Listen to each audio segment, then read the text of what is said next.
Hi, today I have the pleasure of introducing Danielle Schmidt. Danielle is the Executive Director of the Children's Advocacy Center of Butler County.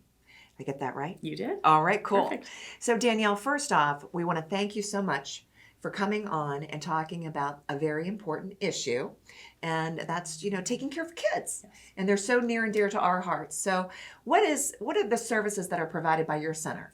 So the Children's Advocacy Center is, we follow a national model, and we provide services for children and their families, but the children that have been victims of abuse. Okay. So what we do is we provide a child-friendly, trauma-informed agency Yep. that is just so comfortable for families to come to, and it gives them, the children, a chance to come there and talk about the abuse that has happened to them. Okay. But the interesting part about it is that we work with a very large portion of Butler County agencies, Yeah. so that we can have an investigative team for that child. Right. So it's kind of easier to say what would happen if we didn't have a CAC, which is We just don't the even acronym. want to Yeah. think that, right? Well, but the way that it would work would be that when a child is a victim of abuse, they would have to go to all these different very scary places. So they would Right. have to go to the courthouse.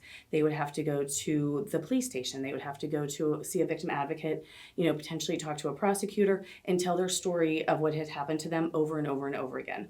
So by having the CAC, we have the ability to have those children come there, and they take part in a forensic interview, which is a very specialized training of interviews that our forensic interviewers do. Yep. And it's just a way to get children to be comfortable to talk, but making it so that they are, it's factual. Yes. So it's not a yes and no questions, it's a lot of open-ended questions. Okay, so they get to come to a safe place Mhm. and build that level of trust to be able to share their story. Right. And I think that is so important for all of us to understand, not having to go to all those different places. Now, when you mention the word abuse, just so that we're clear, we're talking about physical abuse, mental abuse? Not so much. That's so hard Okay. to be able to interview over. It's mainly physical, sexual abuse, and witness to a violent crime, Okay. and victims of trafficking. Okay. So So- that's important. Now Yes. that covers a lot of different areas, Yes. right? Yes. And then when you're talking about children, what are the ages? I mean, From 3 to about 18, our Okay. largest group, I guess, Right, would be population. like 13 to 18 is probably our largest. okay, So, the teenage yeah. years, right? yeah. But we get them all, from 3 up, so. And I listened to Danielle at a recent presentation, and I was not aware of the national problem of child abuse. What's the numbers, like over 6 million? Yes, yeah. Nationally every year, correct? Mhm. Wow. I believe so, yeah. Yeah, that's pretty significant. It is. And I can say that we saw right around 300 at our center last year. So, and it's definitely been an increase. So that's And unfortunate. did you see an increase because of the pandemic? I believe so. I think that? there was a little bit of a lull because the kids weren't being seen. They weren't going to school, so they didn't have as much Right. interaction with mandated reporters, which is Okay. huge. Okay. So And I know your facility is beautiful. it is. It is. And I really highly recommend individuals look and learn more about it. I know Paul Means did a lot of Yes, the artwork, he did, and he is he so did. talented. Yes, But yes. it really is an environment where it is designed for kids to feel safe. Right. Absolutely. Absolutely. Now, April's an important month for you. It is. It It's is. it's Child Abuse Prevention Month, Yes. right? Yes. Okay. Yes. And what are you doing to make people more aware of this issue? So, Child Abuse Prevention Month is obviously to raise awareness and to help the county and the community understand what they can do to help parents and just help people that are struggling. In a perfect world, we wouldn't have jobs. We wouldn't have a CAC because there wouldn't be abuse. Sure. But just being able to engage with your community members. If you see a parent that's having trouble, just be able to offer them support, be kind. That's our biggest message.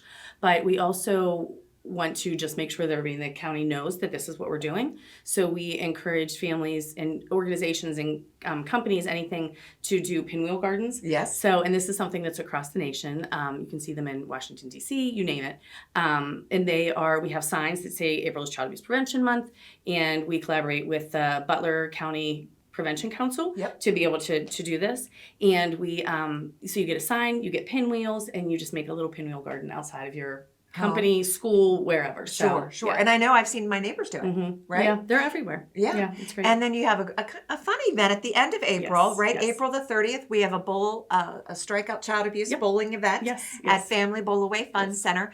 Do you have lanes still available? We do. We have lanes, we have sponsorships, we have everything. And even the day of that, you don't have to bowl. Right. You don't have to be signed up for a lane because there will be duck pin bowling, pigskin bowling, bocce, cornhole. We have basket raffles, so there's still a lot of fun things to do. Yeah, And a bake sale. And I'm sure people could donate. They could Absolutely. volunteer. Absolutely. She probably needs more baskets, everybody Yes, listening. lots. And then I know you have a golf outing in the summer. July 17th, yes. And you can learn all about the different events that are coming up, how you can get involved and volunteer, etc., on their website. And something that I learned recently that is so near and dear, it's just so sweet, is the love letters. Can you Yes. explain how we could Yes. write a letter to these kids? Yes. So we have a mailbox that whenever the children and their families are leaving our agency after they have their interviews, we have a mailbox. And in that mailbox is letters of love. And they're just kind words of support for these kids when they leave, that they just remember that they're brave, they're strong, that they're supported, things like that. So we've had schools, agencies, individuals, Girl Scout troops, you name it, just give us letters to put in that mailbox. And we'll always take more because it's great. Yep. Yeah. That's awesome. Well, I really appreciate you coming Thank you. on. Please tell everybody that we value their services, what they're doing for the community to protect and help our kids. I'm just so grateful. Thank you. Thanks for being on. Thank you.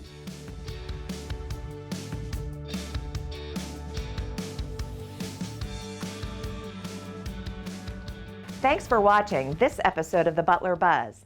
If you want to see more, just click on the playlist button up here. To keep up to date with all of Armstrong Neighborhood Channel, click on the subscribe button down here. Hey, I suggest you do both. See you next time.